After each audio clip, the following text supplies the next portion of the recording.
difficulties in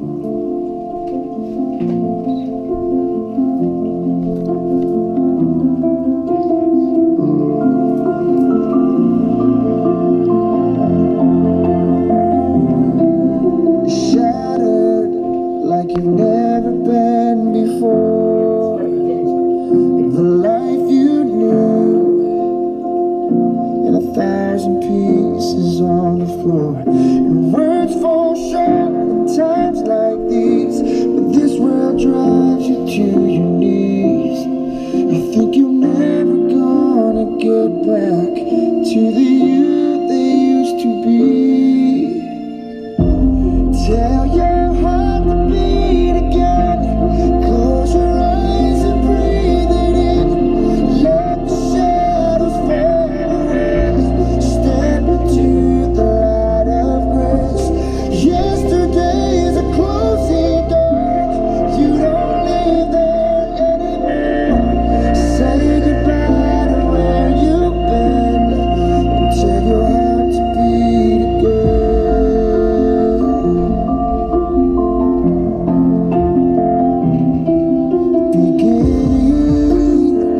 Just let that word wash over you.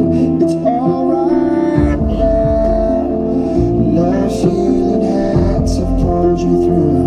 So get back up, take step one.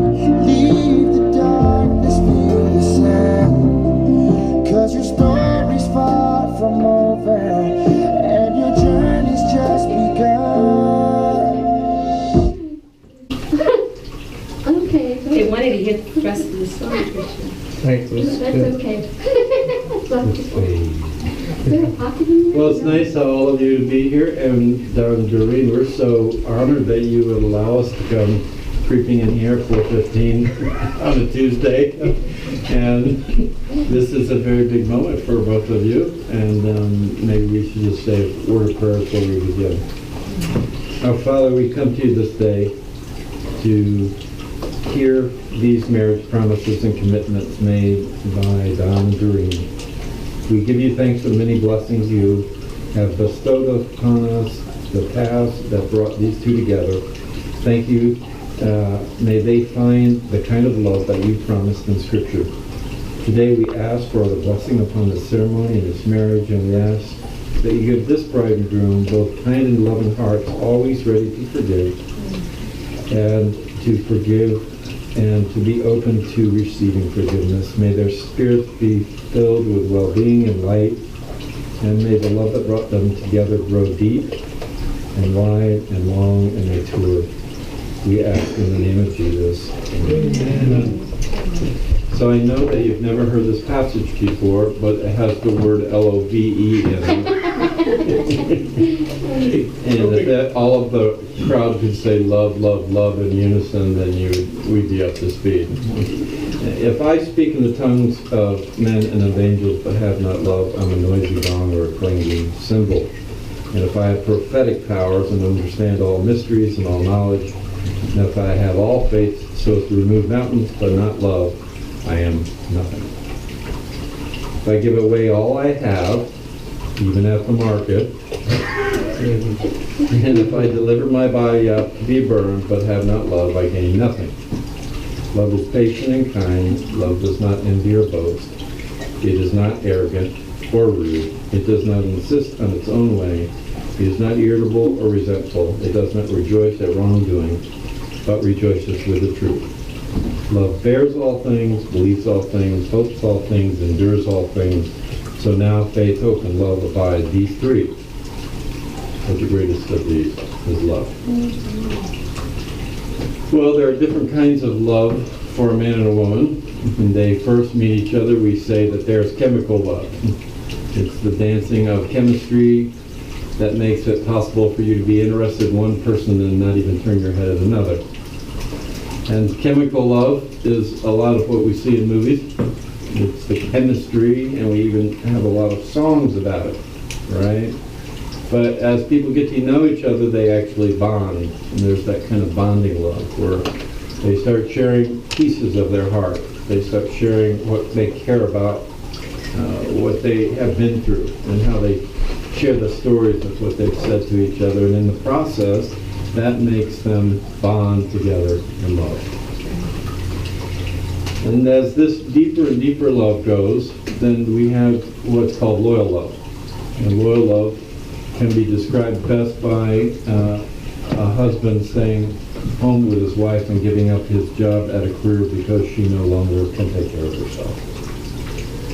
And a wife who, as I once observed, took care of a man who was starting to lose the feeling in his feet and who would get sores on his feet, and every night she would wash his feet and take care of his feet, and she would bandage them up.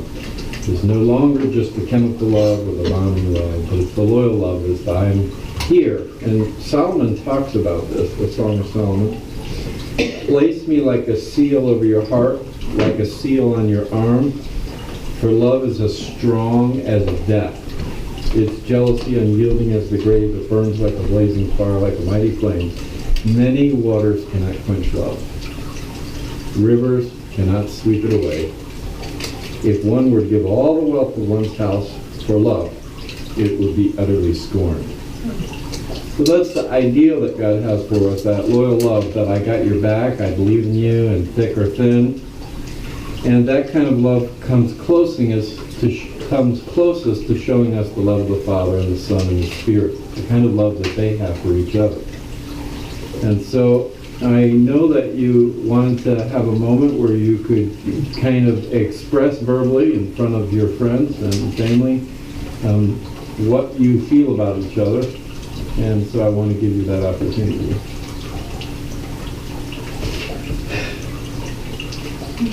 Without crying excessively. Key word.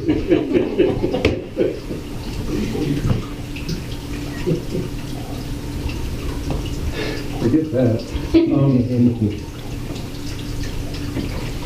I get over the top with joy. You've already witnessed that a few times. My friends all know it. And I feel God's presence and Him at work and answering prayers. First, I want to say how grateful I am that you had the idea to have our ceremony here. As you know, the Desmonds have become such a part of my family, our family. 2 years ago, I stood here just about 2 years ago, and 2 years later they've become part of my family, and I'm just so grateful to them, so grateful to God that we can do this today right here. So grateful to God also that my mom always said she just wanted me to be happy.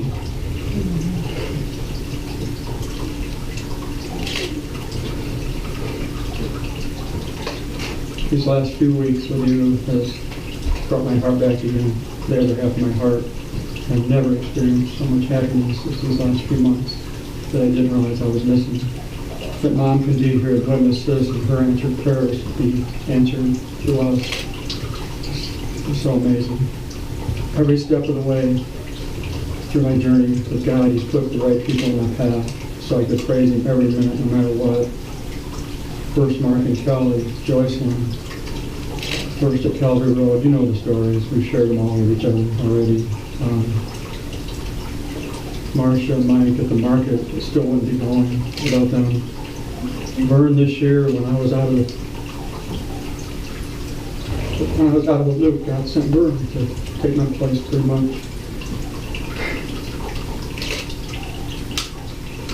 And then I asked him if he ever wanted me to be married again. He had to make it loud and clear. First time we talked on the phone, he was trying to tell me. I'm glad he knows I'm a slow learner. I'm a little slow. He gave me another chance with you. He gave me another chance. Really answered that prayer. And it's so loud and clear. You're that second part of me, that other half of my heart that's been missing. Even the last few weeks being together with you has made me realize that half my heart was gone, that I wasn't functioning. I was functioning with half the heart. You've given me the other half back. I just want to tell you how I'll be praising God for every day we have together, for the rest of our life together, for that. Thank you for listening to God. Thank you for following Him. How you're stepping out and leaving everything for this. And we'll never take that lightly.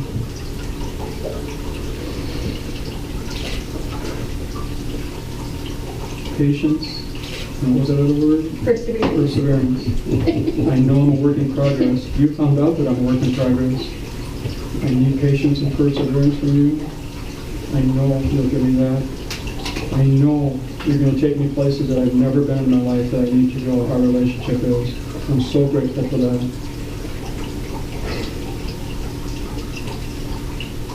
I do with God's help to love you like you've never been loved before. It's going to be a challenge to accept my crazy love, and I get that.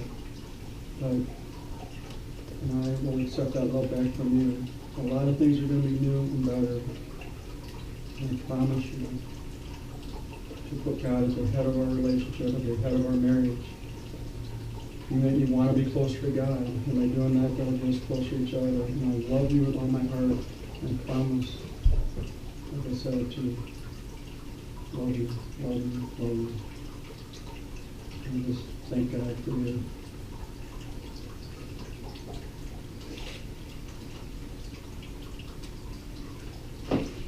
Years ago, years and years ago, I've been single a long time, and I decided that I hadn't chose well in the past when it came to relationships, so I turned it over to God and told him that if he ever wanted me to marry again, that he had to pick that special person, and if not, I would be okay being single because I had God, and God was everything to me. I prayed that prayer probably 10 years ago, and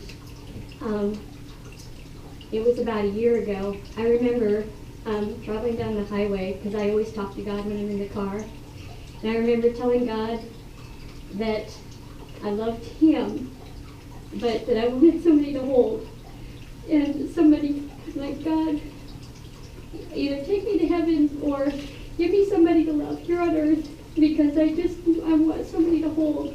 I want somebody to share my love with in my life. And my love for you. And I remember sobbing in the car and just telling God that He's enough, but that I was lonely, just on this earth. And then I talked to you on the phone, and I just felt peace instantly that you were the one. And we didn't talk for a really long time, and it didn't bother me. I just totally had turned it over to God, so nothing bothered me. And I just kept praying that God would prepare me, that He would prepare me for my future husband.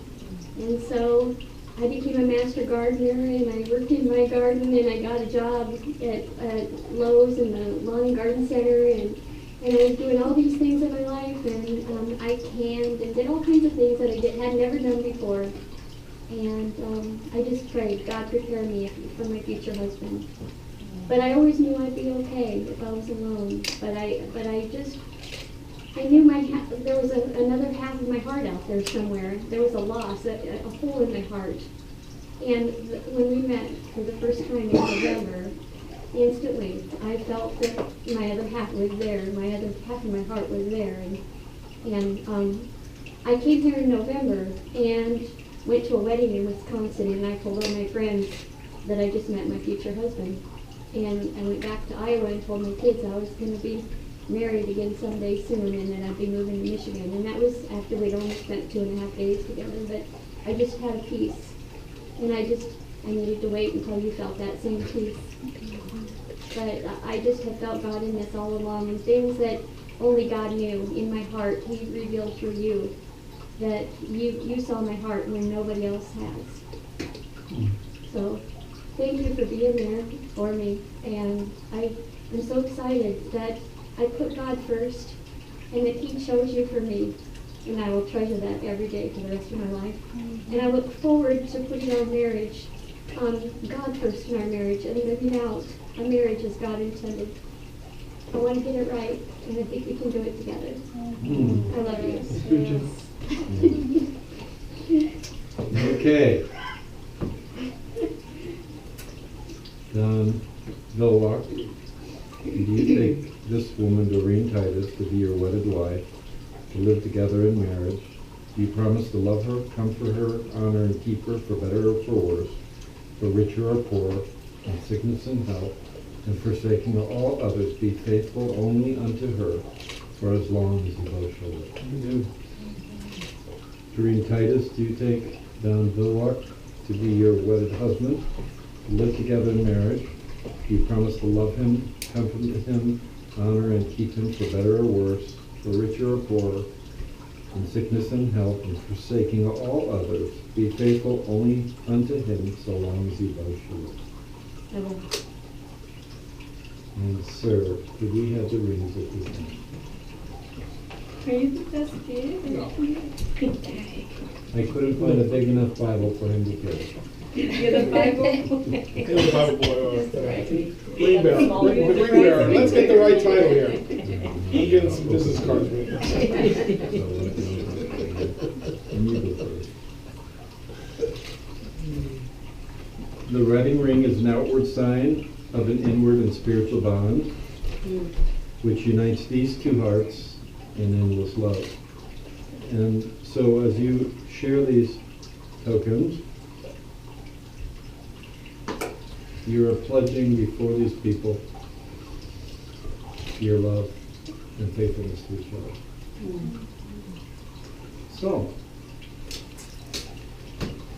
by the powers invested in me by the state of Michigan, I now pronounce you man and wife. You may now kiss the bride.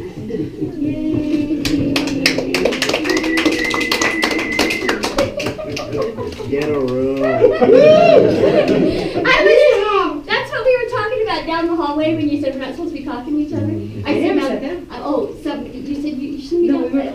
Oh, that's right. Oh, Mike but said- I was Mike like, said we I'm shouldn't like, talk. I don't want a big old wet sloppy kiss with your tongue in my mouth. Just to be specific. Okay, I never have to my worry about 20-year-olds are saying I was TMI, going to say a prayer of TMI. No, blessing, say that's but for 20-year-olds. I think you should all get up and give hugs and welcome them into marital bliss. Absolutely. Yeah.